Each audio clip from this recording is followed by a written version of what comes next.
یہ جو بھارت کی وار ڈپلومیسی ہے یہ کہا جا سکتا ہے کہ کسی نئے ایڈونچر کی تیاری ہو سکتی ہے، کیونکہ ماضی قریب میں تو اس کی کوئی ایسی مثال نہیں ملتی ہے کہ اس طرح کی ڈپلومیٹک موو جو ہے وہ بھارت کی طرف سے کی گئی ہو اور اس بڑے پیمانے پر کی گئی ہو۔ قریشی صاحب بہت شکریہ آسمہ صاحب۔ میرے خیال میں بھارت اب اس قابل نہیں رہا کہ پاکستان پر دوبارہ حملہ کرے یا وہ پرانی واردات ڈالنے کی کوشش کرے۔ جہاں پر آپ پاکستان کو رکھتے ہیں، آپ پاکستان کو چھوڑ کے باہر جائیں تو دنیا میں دو بڑی سپر پاور ہیں، ایک رشیا ہے، ایک امریکہ ہے، اور انڈیا جو کوشش کر رہا تھا کہ میں بھی ایک سپر پاور بن رہا ہوں، رشیا کو افغانستان میں شکست دی گئی۔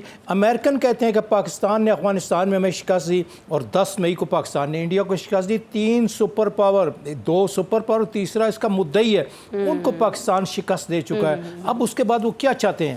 ابھی ان کی جرت نہیں ہے کہ پاکستان کی طرف دیکھیں۔ یہ دیکھیں کہ پاکستان نے سب سے ہلکا ہتھیار استعمال کیا ہے، بڑے ہتھیار ابھی استعمال نہیں کیے، اور اگر ایک دن اور یہ لے لیتے یا نہ ہوتا تو پھر انڈیا کا وہ حال ہوتا کہ انڈیا اس کا کبھی سوچتا بھی نہیں کہ کسی چھوٹے ملک پر بھی حملہ کرے، یہ بھول جائے۔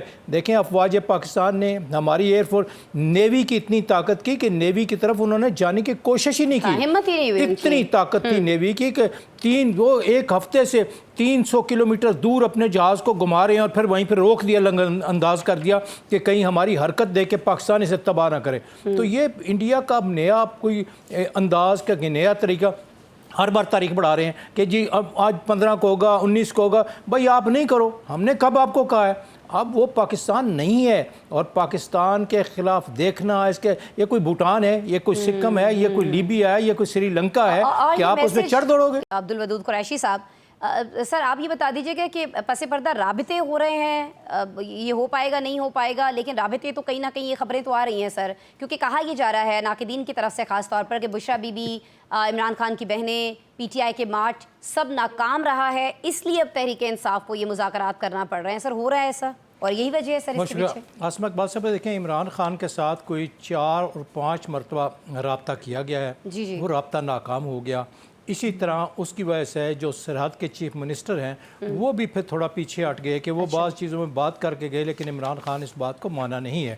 اب اسٹیبلشمنٹ میں ایک سوچ ہے کہ جس طرح بھارت کے خلاف وکٹری کے بعد فوج کی عزت میں اضافہ ہوا ہے، لہٰذا یہ عوام کی صورتحال وہ بھی بہتر ہونی چاہیے، اور تمام لوگ متفقہ طور پر فوج کے بارے میں ایک رویہ رکھیں، یہ نہ ہو کہ ایک طبقہ اس کے خلاف ہو۔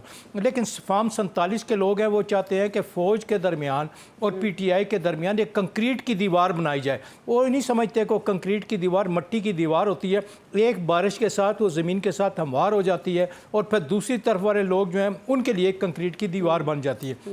عمران خان کو سر یہ بارش ہوئی نہیں تھی ابھی پہلگام کے بعد جو سچویشن ہوئی، اس بارش کا انہوں نے فائدہ ہی نہیں اٹھایا لیکن صورتحال یہ ہے کہ عمران خان ایک الگ رویہ رکھتا ہے، وہ عام روایتی انداز میں نہیں کر رہا، جس کے بارے میں لوگوں کو تنقید ہے کہ اس کو کچھ مفاہمت کر لینی چاہیے۔ لیکن وہ دیکھیں پہلے جب آیا تو جنرل فیاض اور باجوہ کے ہتھے چڑھ گیا، اس کو ایسے یہ ٹلی ملی سارے لوگ اس کے حوالے کر دیے گئے۔ پھر اب دوبارہ وہ سمجھتا ہے کہ وہ غلط تھا، اب مجھے ان کے ہاتھ نہیں چڑھنا چاہیے، بات نہیں کرنی چاہیے، لہٰذا پی ٹی آئی کو بزور بازو احتجاج کر کے، تحریک کر کے اپنے مطالبات منوانے پڑیں گے۔ اگر باہر بھی آج دیکھیں زرداری صاحب کو 100 آدمی ملتا تھا، یوسف زئی گیلانی صاحب کو ملتا تھا، نواز شریف کو ملتا تھا، 50 آدمی بیٹھے ہوتے۔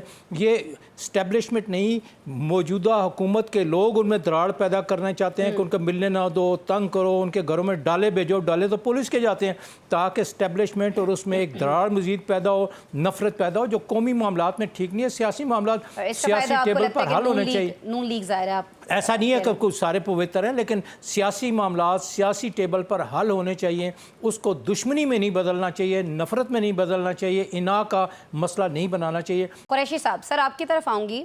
سر آپ کو نہیں لگتا کہ کہیں نہ کہیں جو معاملات ہو رہے ہیں، بھارت کو دوبارہ جو کابل میں جگہ ملی ہے، اس کی کہیں نہ کہیں ذمہ داری خود ہم پر بھی عائد ہوتی ہے؟ پاکستان کی جو پالیسیاں رہی ہیں کابل کو لے کر، جس طرح سے بہت دفعہ ہم نے ان کو بہت غلط انداز میں لیا، اس کا کہیں نہ کہیں سر فائدہ اٹھایا گیا، اور اب اس کو چینج ہونا چاہیے۔ آسمہ صاحب، ہم نے کوئی فائدہ نہیں اٹھایا، ہم نے کابل کو اور افغانستان کو بچایا ہے، اپنے لوگوں کو شہید کروایا ہے۔ میں سر سوری آپ کو سننے میں شاید ہوا، میں کہہ رہی ہوں کہ کابل نے اس کا فائدہ اٹھایا، بھارت نے اس کا فائدہ اٹھایا، ہماری نرمیوں کا۔ اب آپ کو نہیں لگتا کہ اس میں کچھ چینجز آنے چاہیے؟ اس کو آپ 2 حصوں میں تقسیم کریں۔ جی سر۔ ایک وہ لوگ ہیں جو جہاد کرتے رہے، جو مخلص ہیں، جو اپنی قوم اور مسلمانوں کے ساتھ مخلص ہیں۔ ایک اور طبقہ ہے، یہ وہ طبقہ ہے جن کا کوئی رشتہ دار مرا نہیں ہے، یہ وہ وار لارڈ ہیں جن کے منہ کو ڈالر لگا ہوا ہے، یہ رانا سانگا سے دوستی کرنے والی لوگ ہیں، اخوانی اچھے لوگ ہیں، مسلمان ہیں، جہاد کرتے ہیں۔ یہ ایک اوپر کا ایک طبقہ ہے جو وہاں پر انٹیکس لوٹتا ہے، وہاں کے جوہرات کو لوٹتا ہے اور اس کے بعد اقتدار میں قابض ہو جاتا ہے اور ساتھ غریبوں کو رکھتا ہے۔ یہ وہ لوگ ہیں جہاں تک ہمسایہ تبدیل نہیں ہوتے، ہمسایوں کے رویے کو اپنے کنڈکٹ سے اور اپنی طاقت سے تبدیل کیا جا سکتا ہے۔ آپ انڈیا ہمارا ہمسایہ، انڈیا کو ہم نے 10 تاریخ کو تبدیل کیا ہے، لہٰذا اسے تبدیل کرنے آپ دیکھیں انہوں نے نمک حرامی کرنے کی کوشش کی۔ جس دن افغانستان میں 700 آدمیوں کو داخل کرنے کی کوشش کی پاکستان میں، این جب انڈیا حملہ کرنے والا تھا 70 لوگوں کو ہماری پاک فوج نے مارا، اس کے بعد باقی بھاگ کے گئے۔ یہ اس کے ساتھ ہمیں رویہ مناسب وہی کرنا چاہیے جو برطانیہ نے ان کے ساتھ کیا تھا۔ 19 لاکھ روپیہ لیتے تھے اور پھر کہتے تھے ہم اس سرحد کو قبول کرتے ہیں، پھر وہ بند کرتے تھے، کہتے ہیں ہمارا باپ دادا ہاتھ جوڑتے ہیں، ہمارا باپ دادا جناب ڈیورن لینڈ کو تسلیم کرتا ہے اور یہ ہمیشہ کے لیے اب بادشاہ کی زندگی کے ساتھ نہیں ہوگا، اور پھر تابعداری کرتے تھے۔ ان کو آپ لیکن آپ کو لگتا ہے کہ ان کو سختی سے ڈیل کرنا چاہیے؟ وار لارڈ کو سختی سے ڈیل کرنا چاہیے، جو اقتدار اور اختیار حاصل کرتے ہیں، کوئی قربانی نہیں دیتے، خود جہاد میں شامل نہیں ہوتا۔ جو ہی حملہ ہوتا ہے یہ برطانیہ، فرانس اور انگلینڈ اور پاکستان میں بیٹھ جاتے ہیں، جو ہی اقتدار ملنے کی کوشش تو یہ وہاں چلے جاتے ہیں۔ ان کو ہمیں تفریق کرنی چاہیے۔